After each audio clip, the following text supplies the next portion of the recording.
안녕하세요. 책사랑 호스건입니다. 신간혁명 제7권 297페이지부터입니다. 저자는 이케다 다이사쿠, 펴낸 곳은 화강신문사입니다. 좋다.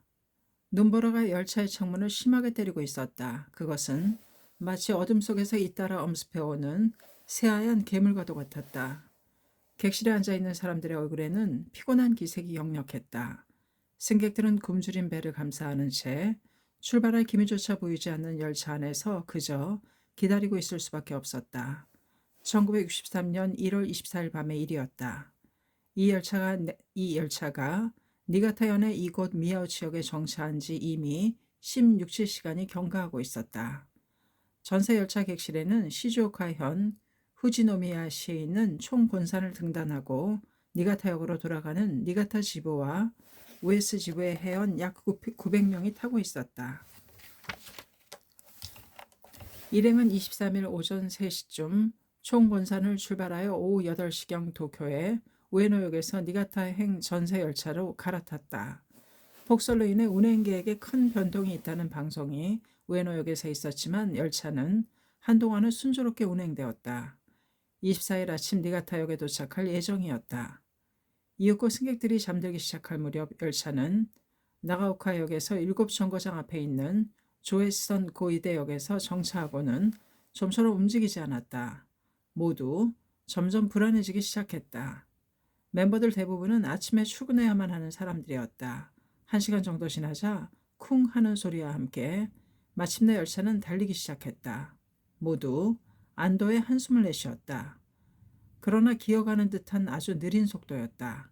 1시간 정도 달렸을까? 나가오카역에서 바로 한 정거장 앞인 미야우치역에서 다시 열차는 멈춰 섰다. 24일 새벽 3시 반이었다. 밖에는 심한 눈보라가 몰아치고 있었다. 이번에는 아무리 시간이 지나도 열차는 움직이지 않았다.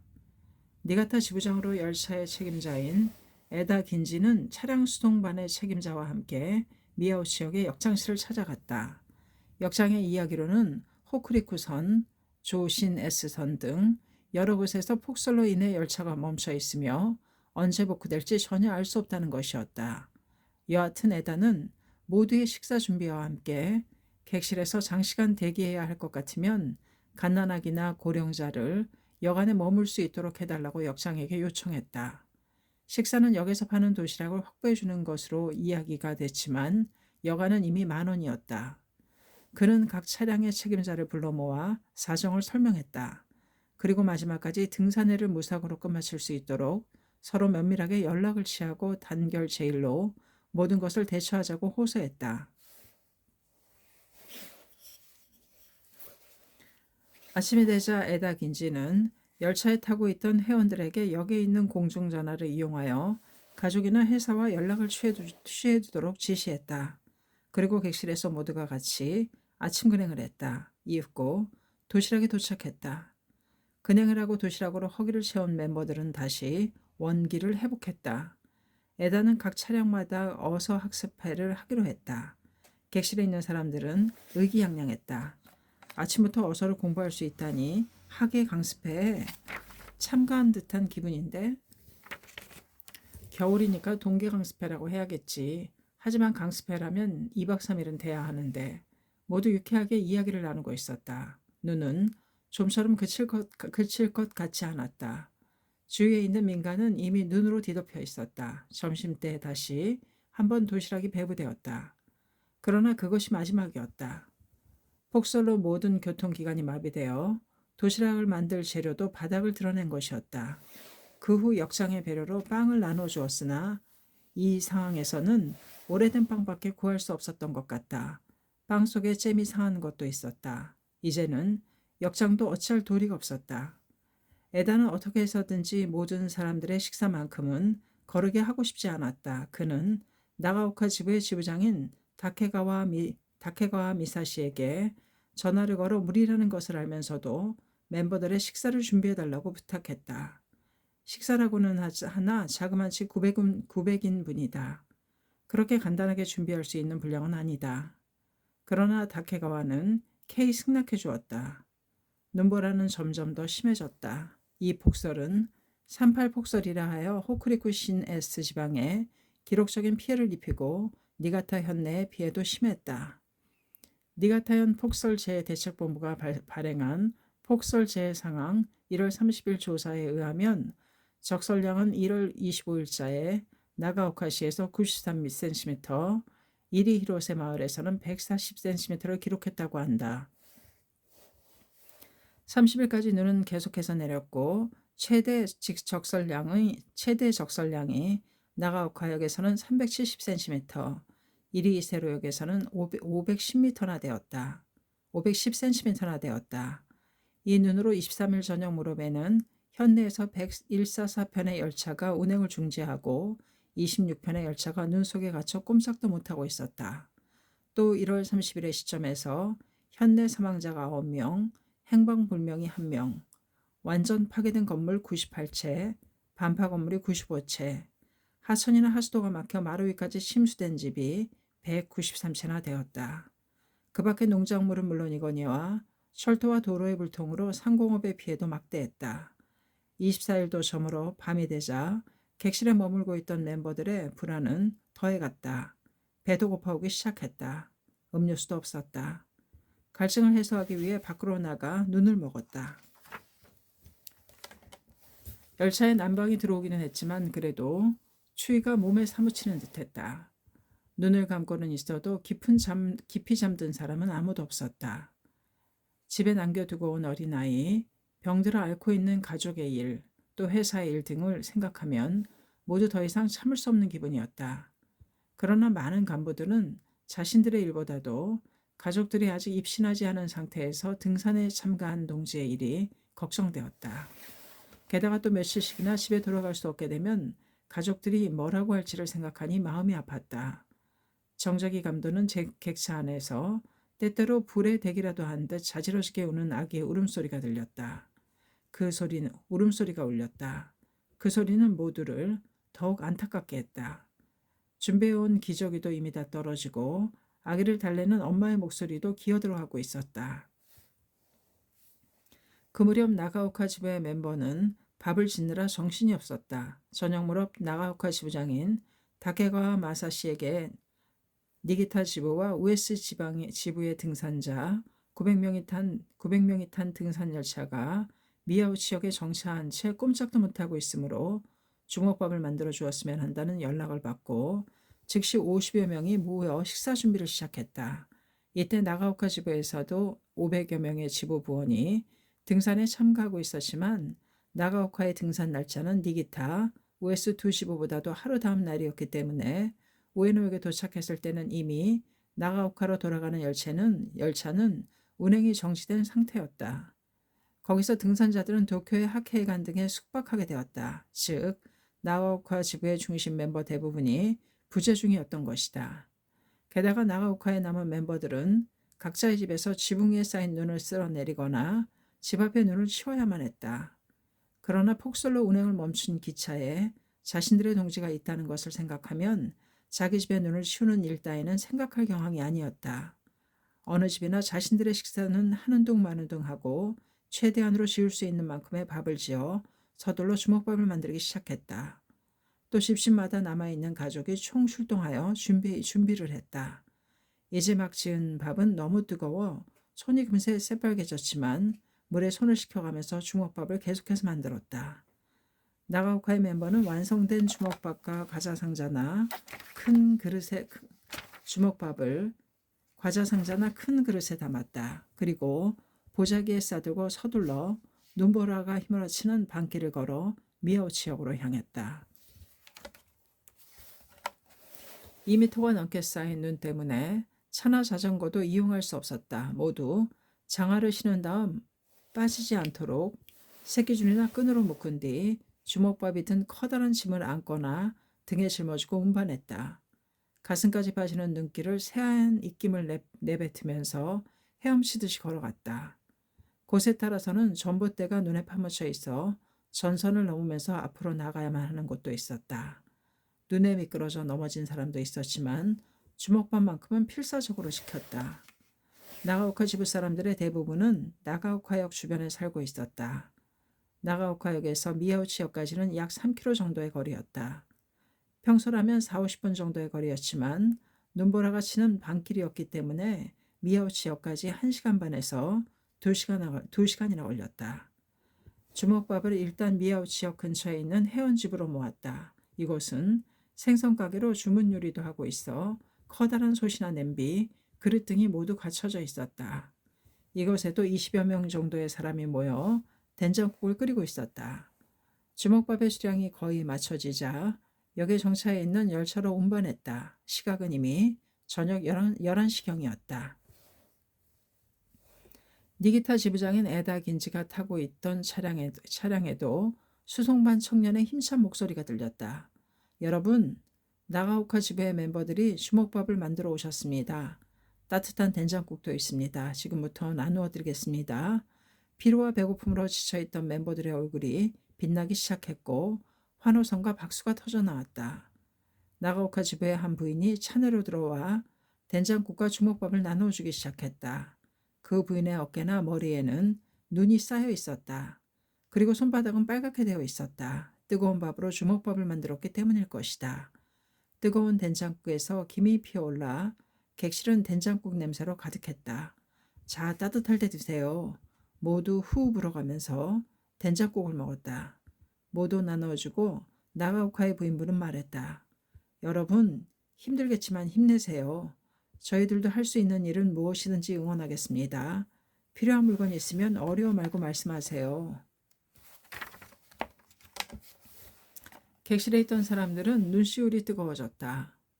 폭설이 내리면 자신들의 집을 지키는 것만으로도 벅찬 법이다.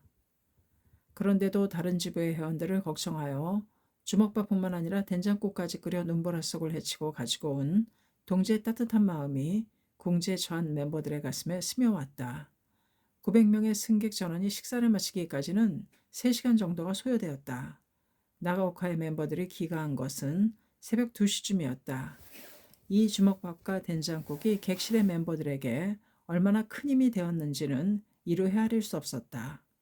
동지애가 담긴 한 그릇의 된장국은 멤버들에게 창가학 회원이라는 긍지를 느끼게 했고 시련에 견딜 수 있는 용기를 북돋아 주었다. 이런 일로 질 수는 없다. 모두 그렇게 생각했다. 객실은 다시 활기가 돌았다. 정성에 담긴 따뜻한 된장국은 정말로 굉장하다. 간부 10사람의 시도보다도 더 나은 것 같아.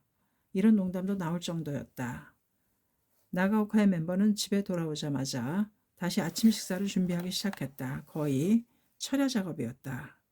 다음 날인 25일 아침에도 주먹밥이 도착했다. 낮에는 주먹밥과 된장국을 그리고 밤에는 주먹밥과 돼지국을 준비했다. 또 갓난아기의 기저귀와 분유, 어린아이들을 위한 과자 이외에도 귤, 차, 화장지, 의약품, 마스크까지 가져다 주었다. 이러한 모든 물품들을 객실에 있는 사람들이 요구한 것은 아니었다. 가족의 일처럼 동지를 염려하는 나가오카 버틀의 진심에서 우러나온 세심한 배려였다. 그 사이에도 눈은 계속해서 내리고 있었다. 1미터도 넘게 눈이 쌓인 열차의 지붕 끝에는 고드름이 매달려 있었다. 객차에서는 화장실이 막혀 악취가 풍기기 시작했다. 수송반 청년이 막대 등을 이용하여 필사적으로 막힌 것을 뚫었다. 그들은 대단한 분투를 하고 있었다. 거의 자지도 쉬지도 않고 임무를 수행하고 있었던 것이다. 수송반 멤버 중에는 연락을 위해 플랫폼을 뛰어다니다 물을 흘려보내 눈을 녹이려고 했던 웅덩이에 빠져 흠뻑 젖어버린 사람들도 있었다. 그런데도 등산자를 지키려고 웃음을 띠면서 쾌활하게 움직이는 그 책임감 넘치는 모습에 사람들은 모두 감동했다. 어려움에 처했을 때야말로 인간의 진가가 발휘된다고 하지만 바로 그 모습 그대로였다. 25일 새벽녘에는 난방이 끊겼다. 난방용의 연료가 다 떨어지고 만 것이다. 객실의 온도는 순식간에 떨어졌다. 폭설 속에서 난방마저 들어오지 않으면 생명에도 지장이 있게 된다. 니기타 지부장인 에다 긴지와 수송반 책임자가 역장과 대책을 협의했다. 역장도 필사적으로 대응하여 팔방으로 손을 써주었다. 그리하여 연료가 확보되어 가까스로 난방의 유지는 할 수 있었다. 25일도 저물었다. 총본산을 출발하고 세 번째 맞이하는 밤이었다. 나가오카 동지들의 격려에 용기를 얻기는 했지만 모두 많이 지쳐 초췌한 모습이었다. 무엇보다도 우선 다리를 펴고 잘 수도 없었다. 누구나 할 것 없이 다리가 퉁퉁 부어 있었다. 그러나 심한 것은 육체보다도 오히려 마음의 피로였다. 미야오 지역에서 열차가 정차하고 40시간 남짓 동안 잠시도 마음이 편할 데가 없었다. 점차 불안과 조조가 더해지고 긴장감이 감돌았다. 멤버들의 입에서는 신경질적인 말이 나오기 시작했다. 지부장인 에다 긴지는 어떻게든 해야 한다고 마음속으로 창제하면서 필사적으로 대응책을 강구했다. 그리고 자신이 타고 있던 차량의 멤버들을 향해 외쳤다. 여러분, 좌담회를 개최합시다. 먼저 하케가를 부릅시다. 그러자 즉각 수송반의 청년이 말했다. 그럼 제가 수송반 노래를 부르겠습니다. 그들도 어떻게 해서든지 모두의 힘을 복돋아야겠다고 생각했을 것이다. 청년은 주먹을 쥐고 스스로 지휘하면서 노래하기 시작했다. 모두 박수를 치기 시작했다. 전진의 투시가 넘치는 우리 학회에 지금 젊은 사자는 의연하도다. 힘차고 낭낭한 목소리였다. 거기에는 절대로 지지 않겠다는 강한 기백이 넘쳐흐르고 있었다. 노래를 알고 있는 사람은 함께 불렀다. 모두의 박수에 점차 힘이 들어가고 얼굴에는 생기가 돌기 시작했다. 최선을 다하는 청년의 모습이 회원들의 마음을 고무시켰던 것이다. 노래가 끝났다. 한 곡 더 부릅시다. 에다가 말했다. 그럼 위풍당당의 노래를 지휘하겠습니다. 수송반의 청년이 또 힘차게 첫 구절을 선창했다. 타각의 이 누리에서 학회의 시작, 이번에는 객실에 있는 모든 멤버가 함께 부르는 대합창이 되었다. 나아가는 악기를 막을 자는 그 누구냐? 위풍당당히 신행을 세워서 나아가는 우리들의 확신은 여기에. 열창을 하는 동안 광선유포의 사명에 살아가는 환희와 희망이 맥동치면서 힘내자라는 마음이 모두의 생명 속에서 꿈틀거렸다. 학회가의 합창은 몇 곡이고 계속되었다. 마지막에는 모두가 눈시울을 적시며 부르는 합창이 되었다. 이 노랫소리를 듣고서 옆 차량에서도 학회가를 부르기 시작했다. 또한 그것은 다음 차량으로 이어져 마침내는 열차 전체에서 대합창이 시작되었다. 눈보라가 치는 밤하늘의 노랫소리가 드높이 메아리쳤다. 모든 차량에서 일본 남아의 노래나 동양 강포의 노래, 신세기의 노래 등 학회가를 몇 곡이나 불렀다. 학회가의 합창이 끝났을 때는 새로운 활기가 넘치고 있었다. 이어서 자담회를 개최한 차량에서는 계속해서 결의 발표가 쏟아졌다. 어느 장년은 눈물을 글썽거리며 이야기했다. 처음에는 신심을 하면 공덕이 있을 텐데 왜 이렇게 힘든 일만 생기는 걸까 하는 생각에 너무 화가 났습니다. 그러나 눈보라 속을 편도 1시간 반에서 2시간이나 걸어 몇 번이나 왕복해주는 나가오카 지부 동지들의 모습에서 아주 따뜻한 학회의 마음을 느낄 수 있었습니다. 이 학회의 마음을, 진실된 인간의 마음을 사회에 넓히기 위해 니기타에 돌아가면 전력을 다해 홍교활동에 매진할 결심입니다. 또 어떤 부인은 수줍은 듯 얼굴을 붉히며 말했다. 대성이는 대학이 일어나면 대선이 온다. 어서 1300쪽 말씀하셨습니다. 저는 지금 학회원이어서 좋았다고 큰 소리로 외치고 싶은 심정입니다. 이번에 체험을 결의로 바꾸어 열심히 분발하여 대공덕의 실증을 보이겠습니다. 모두의 마음은 바뀌어 있었다. 한편 나가오카 지부의 사람들은 잠시도 쉬지 않고 식사 준비에 여념이 없었다. 다음 날인 26일에도 아침과 점심에 주먹밥이 도착했다. 게다가 거기에는 된장국 외에 당근이나 양배추와 같은 야채도 많이 곁들여 있었다. 객실에서 생활하는 멤버들의 영양을 염려한 배려였다. 미야오 지역으로 이날 정오가 지나 학회본부에서 전화가 걸려왔다. 에다 긴지가 옆 건물에 있는 전화 수화기를 들자 이사장 히라야마 고이치의 목소리가 들렸다. 히라야마는 멤버들의 상태를 묻고 본부에서도 주변의 지부에 협조를 부탁하는 등 지원 태세를 갖추고 있으니 힘내달라고 격려했다. 에다가 전화 내용을 멤버들에게 전하자 환성이 올랐다.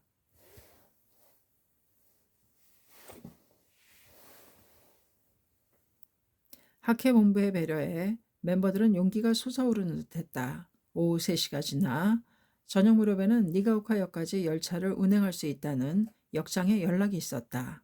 에다는 말했다. 참 다행입니다. 그런데 니가오카에는 여간에서 숙박할 수 있겠지요. 역장은 곤혹스러운 듯한 얼굴로 말했다. 그것은 불가능합니다. 니가오카역에서도 알아보았지만 다른 열차 승객들로 이미 10,000원이라고 합니다. 죄송합니다. 여러분 쪽에서 어떻게 해야 할 것 같습니다. 에다 긴지는 미야우치역에서 니가오카 지부장인 다케가와 마사시에게 전화를 했다. 이제는 니가오카 멤버들의 집에 나뉘어 머무르는 것 이외에는 방법이 없었다. 매번 식사를 만들어 열차까지 운반하는 일도 힘들었을 텐데 다시 지부 부원들의 숙박 장소까지 제공해달라고 부탁하기에는 너무도 미안해서 마음이 아팠다. 그러나 객실에서 기다리는 일은 이미 한계를 넘어서고 있었다. 사람들 중에는 심장병과 같은 지병이 있는 사람도 있었다. 그러한 사람들이 아직 아무 일 없이 건강한 것이 오히려 이상할 정도였다. 다케가와는 에다 이야기를 듣고서 바로 답했다. 알았습니다. 염려 마십시오. 지금부터 즉시 사람들의 숙박 장소를 정하겠습니다. 어려울 때 서로 돕는 것은 당연한 일이죠. 에다는 그 말에 눈물이 났다. 어려운 부탁만 해서 정말 죄송합니다. 그리고 감사합니다. 그는 이렇게 말하며 전화기에 대고 몇 번이고 고개를 숙였다. 오늘 밤은 몇 사람씩 나뉘어 나가오카 동지들의 집에서 투숙하게 되었다는 이야기에 객실에 있던 멤버들은 환석을 올리며 기뻐했다. 이윽고 열차가 움직이기 시작했다. 24일 새벽 3시 반에 정차한 지 약 60시간 만에 미야오시역을 발차한 것이다. 열차는 천천히 눈보라 속을 헤치고 나아가기 시작했다. 도중에 몇 번이나 정차하면서 니가오카역에 도착한 것은 오후 5시였다. 역에서 니가오카 지부의 멤버들이 마중 나와 있었다. 차 내에 있던 900명의 멤버가 3명, 5명씩 나뉘어 차례차례로 머물게 될 회원의 집으로 향했다. 그 중에는 20, 30명의 멤버를 받아들인 사람도 있었다. 열차가 나가오카에 도착하고서 불과 1시간 만에 모두 머물게 될 회원의 집으로 가고 역에는 단 한 명의 회원도 남아있지 않았다. 그것을 보고 놀란 것은 나가오카역의 역원들이었다. 그들은 승객이 900명에 달하는 만큼 자신들의 경험에서 볼 때 상당한 혼란이 있을 것으로 예상했다. 이동이 완료될 때까지는 적어도 2시간 정도는 소요될 것으로 예상했던 것이다. 또 숙박하지 못하는 사람도 나올 것이라고 생각하고 있었다. 역원 가운데 한 사람이 뭔가 절실하게 느낀 듯한 말투로 말했다. 이런 상황 속에서 순식간에 머물 곳이 정해지다니 도저히 믿어지지 않습니다. 창각회의 힘은 역시 대단하군요. 같은 신앙을 가진 사람들의 단결이 학회원들의 배려심이 얼마나 강한지 실감했습니다. 각 숙박 장소에서는 멤버들에게 정성이 담긴 식사를 대접했다. 목욕까지 한 사람도 많았다. 등산회를 출발한 것은 21일 밤이었고 모두 5, 6일 만에 하는 목욕이었다. 멤버들의 집에 나뉘어 머무르는 것이 갑자기 정해졌기 때문에 이불이 부족하여 모두 함께 고타치에 발을 넣어 뒤섞여 잠을 잔 사람도 있었지만 그렇다 해도 따뜻한 방에서 손발을 쭉 펴고 잘 수 있다는 것이 무엇보다도 고마웠다. 모든 멤버는 나가오카 동지들의 헤아릴 수 없는 배려에 감동했다. 어떤 사람은 적어나마 은혜에 보답한다는 마음으로 지붕에 쌓인 눈을 쓸어내리는 일을 자청하고 나섰다. 또 집안 청소를 도운 사람도 있었다. 이때 니기타 우에스의 두 지부와 나가오카 지부의 동지들 사이에는 강하고도 두터운 우정의 연대가 맺어졌다. 이후 지금까지도 친척 이상으로 서로 교류하고 있는 사람들도 있다. 다음 날인 27일 아침 멤버들은 다시 열차로 되돌아왔다. 당초의 예상으로는 오전 9시에 니가타로 출발할 수 있다고 했는데 아무리 시간이 지나도 발차하지 않았다. 출발하려는 순간 역 구내에서 기관차 탈선 사고가 생기는 바람에 다시 발목을 잡히고 만 것이다. 이날 오후 4시쯤 참의원 공명회 야마기로 히야시와 아사다 히로시가 호쿠리쿠 니기타 방면의 눈 피해를 조사하기 위해 나가오카의 헬리콥터를 타고 날아왔다. 현지로 달려온 최초의 국회의원이었다. 두 사람이 나타나자 객실에서는 환호성이 터져 나왔다. 회원들은 폭설 피해 지역에 가장 먼저 달려와 준 공명의 의원들의 진지한 모습이 믿음직스럽기도 하고 기쁘기도 했다.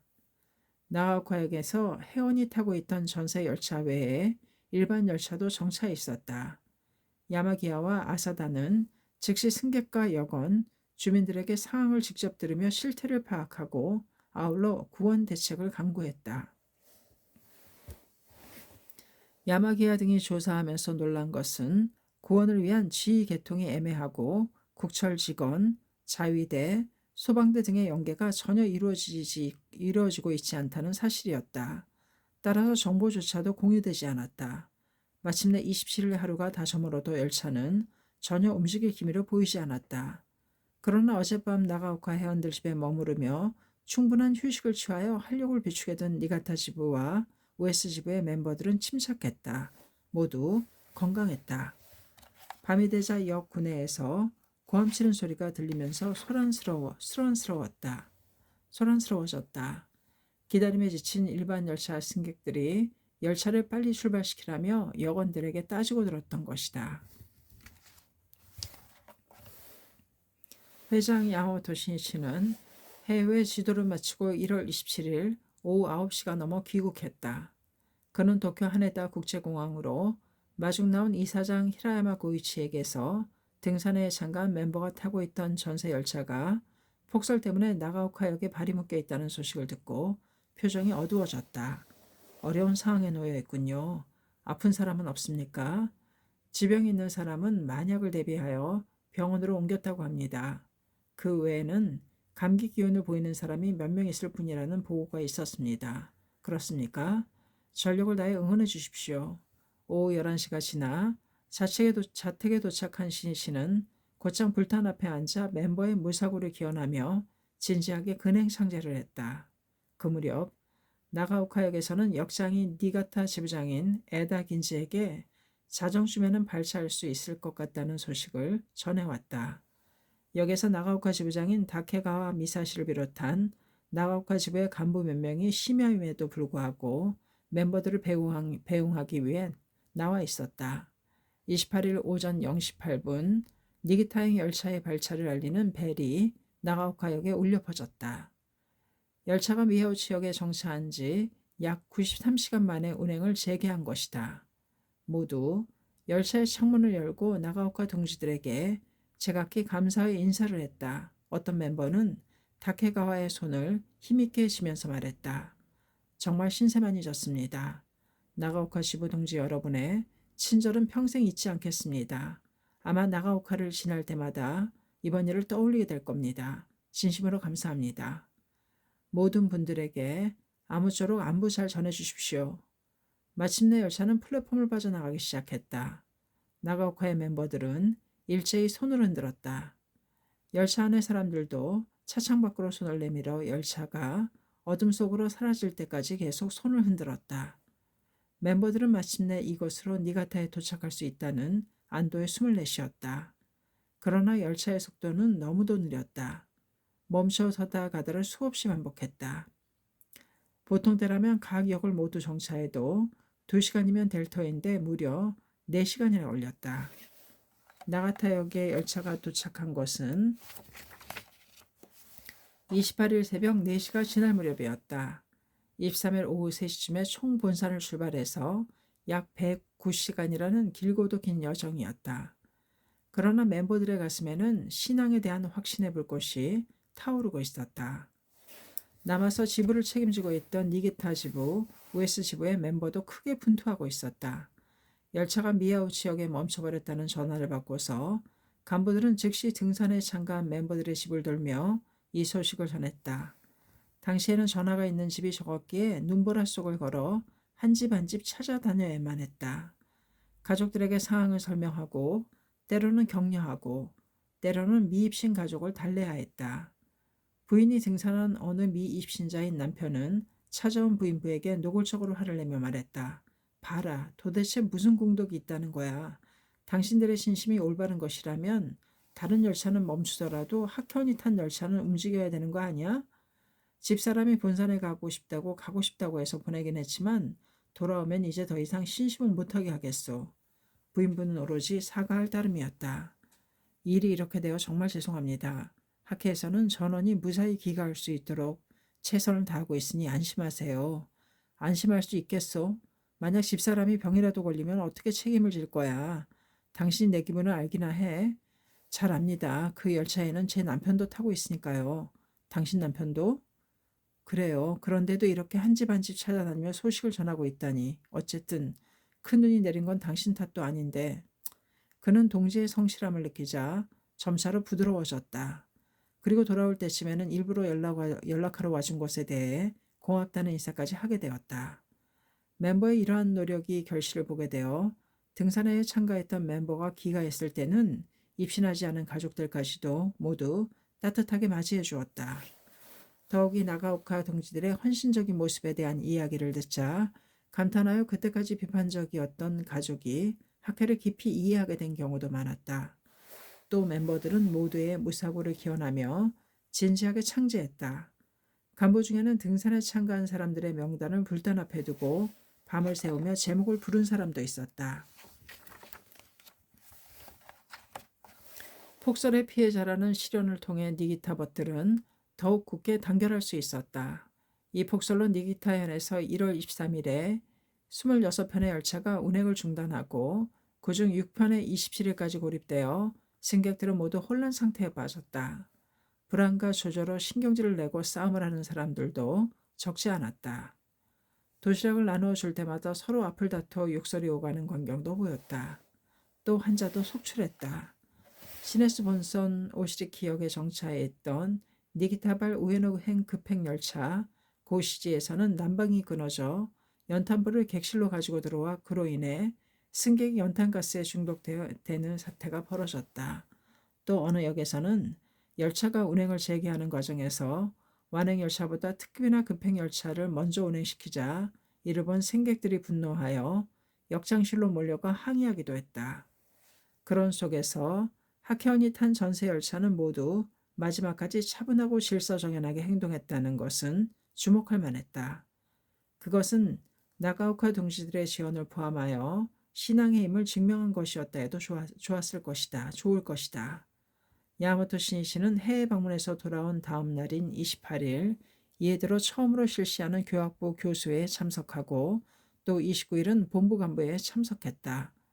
그리고 한편으로는 2월에 예정되어 있는 케네디 대통령과의 회견 준비에 힘을 쏟았다. 신씨는 케네디와 나누고 싶은 이야기는 많았지만 시간적인 제약도 있는 만큼 말할 내용을 미리 정리해둘 필요가 있었다. 신이치가 케네디에게 반드시 전하고 싶었던 것은 스승인 도다 조세이가 제1의 유언으로 한 원수법 금지 선언이었다. 신씨의 내리에는 미스자와 육상 경기장에서 호소하던 은사의 모습이 생생하게 떠올랐다. 핵이나 원자폭탄의 실험 금지 운동이 지금 세계에서 일어나고 있지만 나는 그 속에 숨겨져 있는 손톱을 뽑아버리고 싶습니다. 그것은 만약 원수폭을 어느 나라이든 이기든 지든 그것을 사용한 사람은 모두 사용에 처해야 한다고 주장하는 바입니다. 왜냐하면 우리들 세계 민중은 생존의 권리를 가지고 있습니다. 그 권리를 위협하는 것은 이는 마의 존재이며 악마이고 괴물입니다. 언제나 불법자로서 사용을 반대하던 도다가 굳이 사용에 처하라고 외친 것은 원수폭을 절대악으로 단정했기 때문이다. 도다 조세이가 원수폭 금지 선언을 발표한 1957년 당시 강대국들은 핵무기 개발과 제조에 박차를 가하고 있었다. 그리고 이 핵무기를 정당화한 것이 이른바 핵억지론이었다. 다시 말해 전면적인 핵전쟁이 발생하면 인류가 멸망할지도 모른다는 공포가 전쟁을 억제한다는 것이다. 그러나 인류의 생존권을 인질로 삼아 그 공포를 전제로 하는 이러한 사고야말로 마성의 손톱을 키우는 것이라 해도 좋다. 도다의 선언은 그 마성을 근본부터 타파하고자 한 것이었다. 야마토 신시는 작년 10월에 발생한 쿠바 위기를 떠올렸다. 전 세계를 뒤흔들었던 그 사건은 핵 억지론이라는 공포의 균형으로 평화를 유지하는 일이 얼마나 나약하고 위험한 것인지를, 또 그 자체가 환상에 불과하다는 것을 백일하에 드러냈다. 케네디가 대통령에 취임한 해 1961년 9월 제16회 유엔 총회에서 한 연설에서 그는 현대 인류가 놓여진 상황을 고대 그리스의 고사에 나오는 다모클레스의 칼에 비유했다. 다모클레스가 주군인 디오니소스의 행복을 찬양하는 아첨을 하였다. 그의 아첨을 더 이상 참을 수 없었던 왕은 어느 날 연회석상에서 다모클레스를 왕좌에 앉혔다. 그의 머리 위에는 한 올의 말총에 칼이 매달려 있었다. 언제 말총이 끊어져 칼이 떨어질지 모른다. 이윽고 다모클레스는 공포 속에서 영광의 왕자가 언제나 커다란 위험에 놓여 있다는 것을 깨닫게 되었다는 이야기다. 케네디는 대량의 핵무기를 안고 살아가는 인류의 모습은 바로 다모클레스와 마찬가지라는 것을 지적한 것이다. 쿠바 위기가 일어난 것은 그 연설로부터 1년 후였다. 원수폭의 사용은 인류의 자살, 지구의 자살로 이어진다. 자신의 판단 여하에 따라 전 인류가 파멸하는 문을 열 수 있다는 갈림길에 놓인 케네디는 다모클레스의 칼 아래 앉은 듯한 전율과 고독을 느꼈을 것이다. 그 긴장 속에서 그는 강한 정신력과 냉정한 판단으로 핵전쟁을 피하고자 최선의 노력을 했다고 해도 좋다. 그런 케네디라면 은사가 원수복 금지 선언을 제창한 마음을 깊이 이해할 것이며, 그의 위대한 인격은 전 인류의 행복과 평화를 염원하는 은사의 정신과 공명해 갈 것이 틀림없다고 신씨는 확신했다. 신씨는 세계 평화를 구축하기 위해서는 도다 조세이의 원수복 금지 선언 정신을 반드시 실현해야 한다고 생각했다. 신씨는 그것을 위해 케네디에게 제안하고 싶은 것이 있었다. 그것은 조속히 미소 순회 회담을 재개하는 일이었다. 쿠바 위기로 미국과 소련 양국의 순회는 전면적인 핵전쟁의 위험을 실감했을 것이다. 그러므로 지금이야말로 양국의 순회가 직접 만나 흉금을 털어놓고 대화를 거듭하여 대립에서 공존으로 관계를 개선할 기회라고 할 수 있다.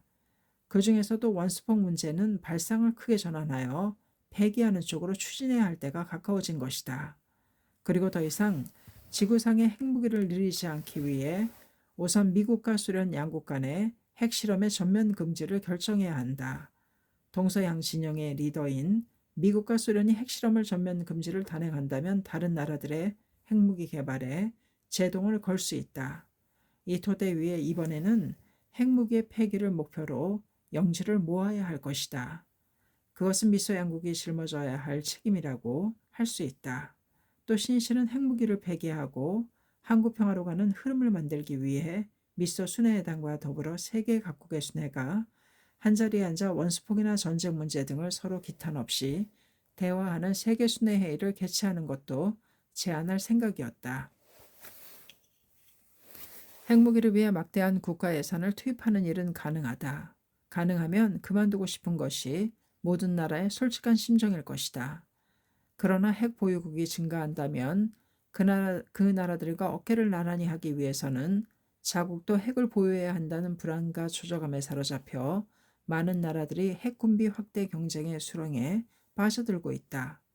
그러한 흐름의 저변에는 상호불신과 의심, 암기, 의심을 품으면 모든 것이 의심스럽고 무서워짐이라는 깊은 어둠이 가로막혀 있다. 이 심연을 채우기 위해서는 각국의 최고 지도자들이 흉금을 털어놓고 대화하는 수밖에 없다. 물론 신씨는 하루아침에 불신이 신뢰로 박힐 정도로 간단한 문제는 아니라는 것은 잘 알고 있었다. 온갖 추측이 되얽혀 있는 복잡한 국제정치의 엄한 현실도 속속들이 알고 있었다. 그러나 대화를 향해 발걸음을 내딛지 않고서는 영원히 사태를 바꿀 수 없다. 언뜻 보기엔 멀리 돌아가는 것처럼 보여도 결국엔 그것이 평화로 가는 가장 가까운 지름길이라는 것이 그의 신념이었다. 핵의 위협에 겁먹고 마치 다모클레스의 칼 아래에 사는 듯한 현대 세계를 생각하자 머리에 떠오르는 것은 언제나 법화경 비유품의 삼계는 안온함이 없고 마치 화택과 같도다. 중생의 고뇌가 충만하여 매우 포회하도다라는 글얼이었다. 시인실은 세계를 돌면서 민중의 생활을 유심히 살펴보았다. 어느 나라에나 빈곤과 차별 같은 심각한 모순이 존재하고 있으며 나라에 따라서는 분쟁의 그림자가 드리워진 곳도 있었다. 그 속에서도 세계의 민중은 행복과 평화를 염원하며 열심히 살아가고 있었다. 그러나 일단 전면적인 핵전쟁이 일어나면 모든 나라에 그 피해가 미치며 멸망의 위험성까지도 내포하고 있다. 게다가 저 쿠바 위기가 뜻하지 않게도 실감시켜 주었듯이 전면적인 핵전쟁은 이미 그 절실함의 강도를 더해가고 있다. 시인신은 은사 도다조세이가 외친 지구민족주의의 대이념으로 세계를 맺고 한국 평화를 실현해야 할 때가 왔음을 깊이 자각했다. 그는 세계 평화를 위한 돌파구를 열기 위해 케네디와의 대담에 큰 기대를 걸고 있었다. 아니 거기에 모든 것을 걸고 있었다고 해도 좋다. 그런데 사태는 생각지도 못한 전개를 맞게 된다. 시니치와 케네디의 해견은 상대편의 요청도 있어 극히 비밀리에 준비를 추진해 왔는데 시니치가 해외 방문해서 돌아왔을 때는 출국 수속 과정에서 알게 되었는지 외부에서 이미 알고 있었다. 그리고 집권 정당의 거물이라 일컫는 원로 국회의원이 갑자기 시니치에게 해견을 요청해 온 것이다. 시니치는 딱 잘라 거절하는 것은 실례라고 여겨 회견에 응하기로 하고 시니치 쪽에서 찾아갔다.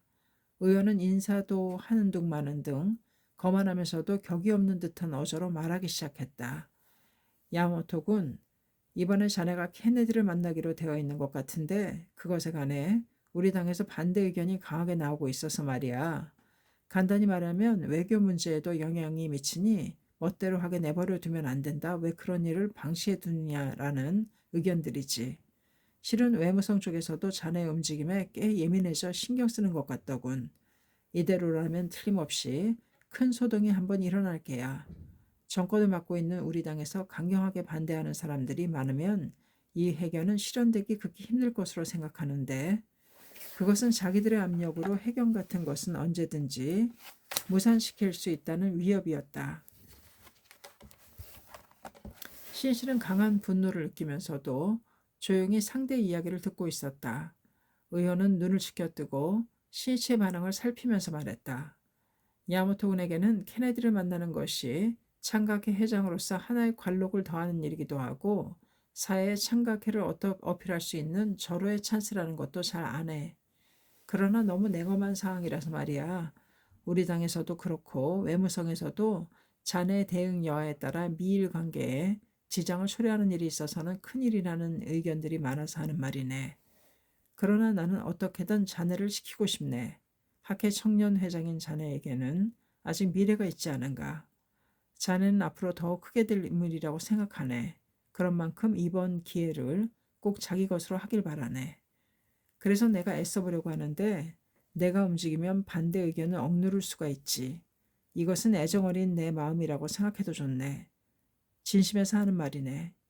그 대신이라고 말하기도 뭐하지만 자네에게도 힘을 빌리고 싶네. 앞으로는 서로 협력해 가지 않겠는가. 그렇게 하면 자네도 얻는 것이 많을 걸세. 예를 들면 학회는 참여연회 공명당을 만들었지만 솔직히 말해서 아직 하찮은 힘이지 않은가. 그러나 만약 나와 손을 잡는다면 정계에서 더욱 힘을 쓸 수 있도록 해주겠네. 시인치는 말없이 듣고 있었지만 그의 머리는 아주 빠르게 회전하고 있었다. 이 의원이 노리는 것은 분명하다. 내게 은혜를 베풀어 그것을 빌미로 학회를 정치적으로 이용하려는 것이다. 더러운 정치 권력이 순수한 학회의 세계를 혼란에 빠뜨리는 일은 무슨 일이 있어도 막아야만 한다. 그러나 이 정치가의 의향을 무시하게 되면 케네디 대통령과의 회견을 무산시키고자 달려들 것이다. 그렇게 해서 자기들의 힘을 과시하여 승리한 것처럼 몇 번이고 자신들에게 항복하라고 접근해 올 것이다. 이런 정치가들이 파고들 틈 같은 것은 절대로 주지 않겠다. 그러기 위해서는 유감이긴 하지만 케네디 대통령과의 회견은 이쯤에서 접을 수밖에 없다. 학회는 반드시 지켜야 한다. 나는 내 자신을 위해 만나려는 것이 아니다. 그들에게 부탁하면서까지 만날 필요는 없다. 신씨는 갑자기 항로를 바꾸었다. 야마토 신씨는 의원의 이야기가 이탈락 마무리되자 웃는 얼굴로 단호하게 말했다.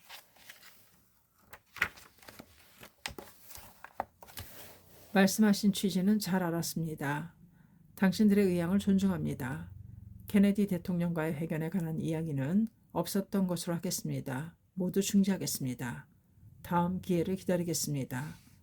신이치의 대답은 너무나도 예상 밖이었을 것이다. 낭패해진 것은 의원 쪽이었다.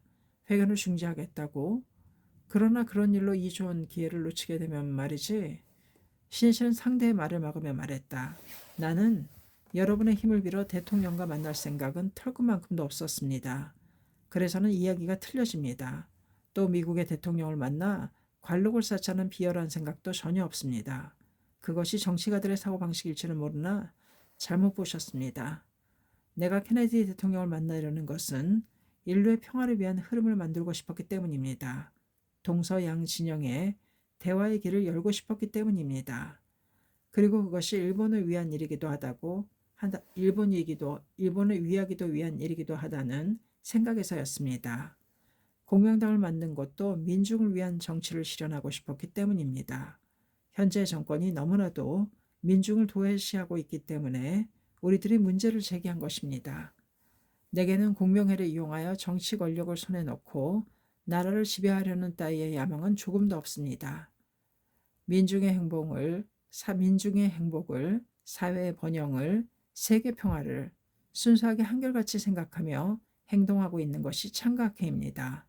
그 학회의 사리사욕에 얽힌 정치적인 술책은 통하지 않습니다. 나는 성실에는 대성실로 보답합니다. 거만에는 힘으로 응합니다. 사악에는 정의를 내걸고 싸웁니다. 그것이 나의 신조이며 신념입니다. 의원은 이마에 흐르는 땀을 손수건으로 닦으며 당황하는 기색을 감추고 태연한 척 말했다. 야, 참으로 훌륭한 결단이군. 나는 전부터 야마구토군을 장래가 촉망되는 청년이라고 생각하고 있었는데 이번에 더욱 확신할 수 있게 되었네. 참으로 믿음직스럽군. 또 만나서 이야기를 나누도록 하지. 회견은 끝났다. 케네디와 신이시의 회견은 백지화되었다. 야마토 신실은 학회를 덮치려는 어두운 정치 권력의 그림자를 느꼈다. 그는 의원과 회견을 끝낸 다음 곧바로 이 간섭의 배후에 무엇이 존재하는지를 생각하지 않을 수 없었다. 많은 정치가들은 300만 세대를 넘어선 창가학회에 두려움을 느끼는 한편 학회를 자신들의 손아귀에 두고 자유자재로 조정하고 싶었을 것이다. 그 학회의 회장인 내가 집권 정당을 제쳐두고 케네디와 회견하게 된 것이 분에 견딜 수 없는 게 분명하다. 그들의 본질은 질투 이외에는 아무것도 아니다. 그렇게 생각하자 신이시는 일본을 움직이는 정치가들의 좁은 도량이 한심스러웠다. 동시에 학회는 앞으로 영원히 정치 권력이 노리는 목표물이 될 것이라는 것을 각오해야만 했다. 학회는 민중을 조직하여 민중의 힘으로 인류의 행복과 세계 평화를 실현하는 것을 목표로 달려왔다. 그러므로 민중을 지배하려는 권력이 온갖 압력을 가해오는 것은 어쩌면 당연하다고 해도 좋다. 시인간혁명 좋다 334페이지까지였습니다. 감사합니다. 책사랑 모시컨이었습니다.